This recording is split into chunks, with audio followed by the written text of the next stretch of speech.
আসসালামু আলাইকুম সবাইকে। আমাদের চলছে এইচএসসি প্যারাগ্রাফ সাজেশন সলিউশন 2025। আমরা যেই প্যারাগ্রাফগুলো সাজেশন দিয়েছিলাম সেই সাজেশনগুলোর সলিউশন নিয়ে আমাদের এই পর্বগুলো তৈরি হচ্ছে। এইচএসসি 25 ব্যাচে যারা আছো তাদের জন্য এক্সামের জন্য এই প্যারাগ্রাফগুলো খুবই গুরুত্বপূর্ণ। তো আশা করি সকলেই প্যারাগ্রাফগুলো খুবই সুন্দরভাবে পড়বে। রেগুলার তোমরা যদি 15 থেকে 20 মিনিট করে এক একটা প্যারাগ্রাফ পড়ো তাহলে তোমাদের প্যারাগ্রাফগুলো খুব সহজে মনে থাকবে এবং প্রতিদিনই রিভিশন হবে। তো এই প্যারাগ্রাফগুলো যদি তোমরা সহজে পড়তে পারো তাহলে তোমরা পরীক্ষার খাতায় খুব সুন্দর করে লিখতে পারবে এবং এই প্যারাগ্রাফগুলো খুব সুন্দর করে সহজ ভাষা আমরা লেখার চেষ্টা করেছি। তাহলে চলো বেশি কথা না বলে আমরা আমাদের মূল পর্বে ফিরে যাই। কিন্তু যাওয়ার আগে একটা কথা, সবাই চ্যানেলটিতে একটা সাবস্ক্রাইব করবে এবং ভিডিওটিতে একটি লাইক দিয়ে নিজের ফ্রেন্ডদের কাছে শেয়ার দিয়ে দিবা। তাহলে চলো আমরা আজকে আমাদের প্যারাগ্রাফ সেশনে চলে যাচ্ছি। প্রথমে আমরা পড়ব ডিফরেস্টেশন। আসলে আমাদের ডিফরেস্টেশন বিষয়টা কি? ডিফরেস্টেশন হচ্ছে আমরা যে বন নিধন করে থাকি বা গাছপালা কেটে ফেলি সেটাই। ওকে, তাহলে চলো আমরা আমাদের মূল পড়ায় চলে যাচ্ছি। Deforestation means cutting down trees and clearing forest on a large scale which harms the environment.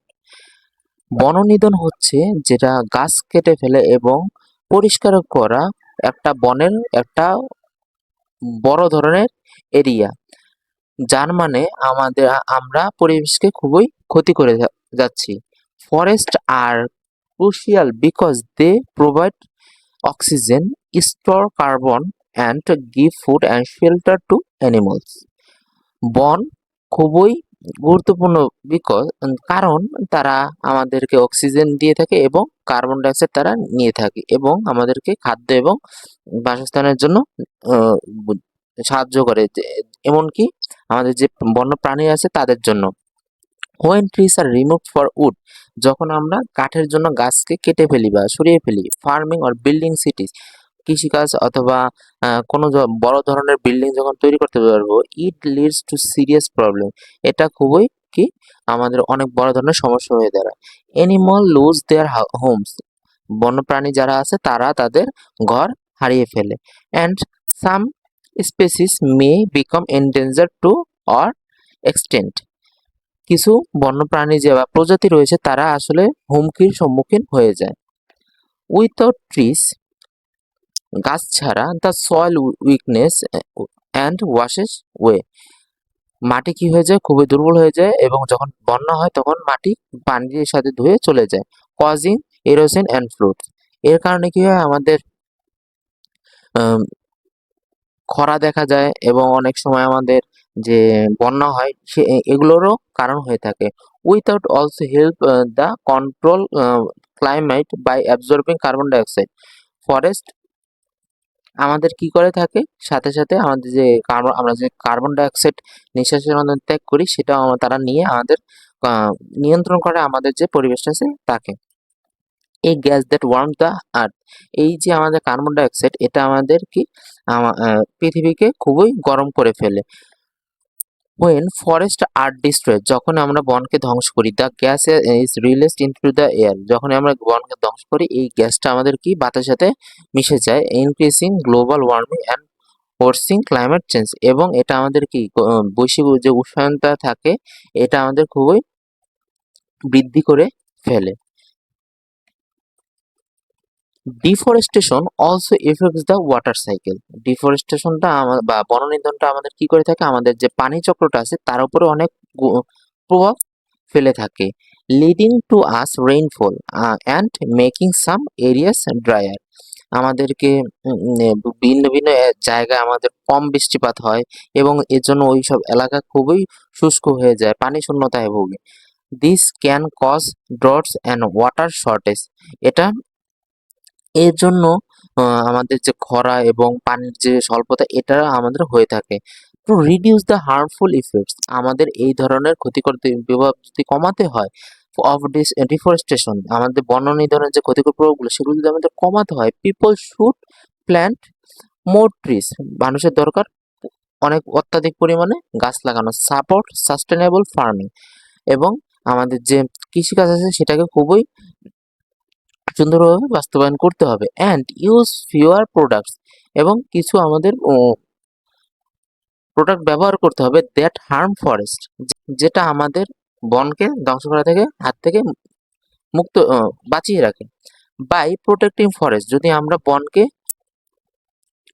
বাঁচাতে সাহায্য করি, we help keep the planet healthy, আমরা এই পৃথিবীকে কি করতে পারবো, খুবই যত্নে রাখতে পারবো। And ensure a better future for the next generation, এবং আমরা আমাদের যে পরবর্তী জেনারেশন আসবে বা পরবর্তী প্রজন্ম আসবে তাদের জন্য একটা সুন্দর পৃথিবী রেখে যেতে পারবো। Every small effort counts toward saving the environment, আপনার পদক্ষেপ যতটাই ছোট হোক না কেন, আপনার প্রতিটা ছোট পদক্ষেপই আমাদের এই পরিবেশটাকে খুবই সুন্দরভাবে সামনের দিকে এগিয়ে নিয়ে যেতে সাহায্য করবে। তো এই ছিল আমাদের ডিফরেস্টেশন প্যারাগ্রাফ। তো এখন এই মুহূর্তে আমরা পড়বো ইমপ্যাক্ট অফ ফেসবুক। আসলে ফেসবুকটা কিন্তু আমাদের জীবনের সাথে খুবই ওতপ্রোতভাবে জড়িত, তাই আমরা চেষ্টা করব এই ফেসবুকটা আমরা সহজভাবেই পড়ে ফেলা। Facebook has changed how people connect and communicate. আমাদের ফেসবুকটা কি করেছে, আমাদের যে কমিউনিকেশন, আমাদের যোগাযোগ এবং মানুষের সাথে কথা বলার যে ব্যবস্থা ছিল সেটা খুব অনেকটাই পরিবর্তন করে ফেলছে। It helps user to stay in touch, এটা আমাদের এখন কি with friends and family, share updates and post photos, এটা আমাদেরকে আমাদের ফ্যামিলি এবং বন্ধুদের সাথে যোগাযোগ করতে অনেক সাহায্য করছে, এবং আমরা নিত্য নতুন দিন কি করছি সেটাও আমরা আপডেট দিতে পারছি, এবং আমরা আমাদের ছবিও এখানে ছেড়ে দিতে পারছি। It is a way to keep connected even if people are far apart, এটা খুবই ভালো একটা জিনিস যেটা আমাদেরকে একজন অপরজনের সাথে কানেক্ট থাকতে বা সংযোগ থাকতে সাহায্য করে, যারা আমার ইভেন ইফ যদিও যে মানুষগুলো আমাদের থেকে অনেক দূরে রয়েছে। Business use Facebook to reach new customer, advertise there product and build there brand.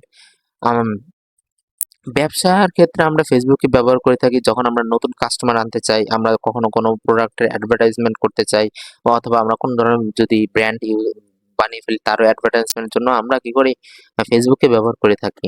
It also helps spread awareness about important issue, এটা শুধু এগুলো কাজের জন্য ব্যবহার হচ্ছে না, এটা আমরা যখন সামাজিক সতর্কতা, বিভিন্ন ধরনের গুরুত্বপূর্ণ কথা, এই সকল ধরনের এবং আমাদের যে সামাজিক কাজকর্ম ঘটনাকর্ম রয়েছে সবকিছুই আমরা এখানে বলতে পারি। But there are some problems too, কিন্তু এত কিছুর পরেও আমাদের এই ফেসবুক ব্যবহারের ক্ষেত্রে কিছু সমস্যা রয়েছে, সেটা হচ্ছে Facebook can spread false information quickly and there are worries about privacy because personal data can be misuse. Facebook যে কোনো ধরনের মিথ্যা সংবাদ খুব সহজেই দ্রুত ছড়িয়ে ফেলতে পারে, অ্যান্ড দেয়ার আর এজন্যই আমাদের এটা চিন্তার বিষয়, কারণ আমরা যে প্রাইভেসি ডাটা, আপনার যে ব্যক্তিগত তথ্যগুলো রয়েছে সেগুলো অন্য একজন মিসইউজ মানে অপব্যবহার করতে পারে। People often spend a lot of time on Facebook, people কি করে থাকে, আমরা যে মানুষ এখন অনেক বেশি টাইম দিয়ে থাকি আমরা ফেসবুকে, which can lead to less face to face interaction and mite effect mental health, যার কারণে আমরা মানুষের সামনাসামনি কথা বলতে এখন অনীহা হয়ে যাচ্ছি। এর কারণে আমরা যে সামনাসামনি একটা ইন্টারাকশন, একটা যোগাযোগের ব্যবস্থা ছিল এবং এটা আমাদের এখনো হচ্ছে না, যার দরুন আমাদের যে মানসিক যে স্বাস্থ্যটা আছে তার উপরে খুব প্রভাব পড়ছে। It also make people compare themselves to other, leading to unrealistic expectation, এটা আসলে আমাদের ভিন্ন ভিন্ন মানুষের সাথে একটা প্রতিযোগিতায় লিপ্ত করে ফেলছে, যেটা আমাদের বাস্তব জীবনের সাথে কোনো ধরনেরই সংযোগ নেই। ইমপ্যাক্ট অফ ফেসবুকের আমাদের যে শেষ কিছু লাইন আছে সেটি হচ্ছে যে টু ইউজ ফেসবুক ওয়েল, আমাদের যদি ফেসবুকটাকে খুব ভালোভাবে ব্যবহার করতে হয়, it is important to stay connected, এটা আমাদের খুবই গুরুত্বপূর্ণ যে আহ, এর সাথে আমাদের সংযোগ থাকতে হবে, অ্যান্ড সাপোর্ট গুড কজেস, এবং এর যে ভালো দিকগুলো আছে সেগুলোকে আমাদের ব্যবহার করতে হবে, কারণ উল্লেখ করতে হবে, while also being careful about privacy and the impact on mental health, যখনই আমরা এত কিছু করার পর আমরা যেন আমাদের প্রাইভেসি, ব্যক্তিগত যে তথ্য আছে এবং আমাদের যে মেন্টাল হেলথ আছে এগুলো সবগুলোই যেন আমরা ঠিক রেখে তারপর আমরা এগুলোকে ব্যবহার করি, এগুলোর সাথে কানেক্টেড থাকি। এই balancing online time with real life activities can help. আচ্ছা, আমরা যদি এই অনলাইন যে জগৎটা আছে বা অনলাইনে আমরা যতটুকু টাইম দিয়ে থাকি, এটাকে যদি আমাদের যে বাস্তব জীবনের সাথে কাজকর্ম আছে এর সাথে যদি আমরা ব্যালেন্স করে চলতে পারি, তাহলে কি ফেসবুকে পজিটিভ টুল, তাহলে আমরা ফেসবুকটা একটা খুবই পজিটিভ টুল হিসেবে ব্যবহার করতে পারছি। And we should aware to use it, এবং আমাদের উচিত এটাকে ব্যবহারে সতর্ক থাকা। তো এই ছিল বন্ধুরা আমাদের আজকের যেই ২টি প্যারাগ্রাফ ছিল, প্যারাগ্রাফ ২টি। তো আশা করি সকলেই প্যারাগ্রাফ ২টি খুব সুন্দর করে পড়ে ফেলবে।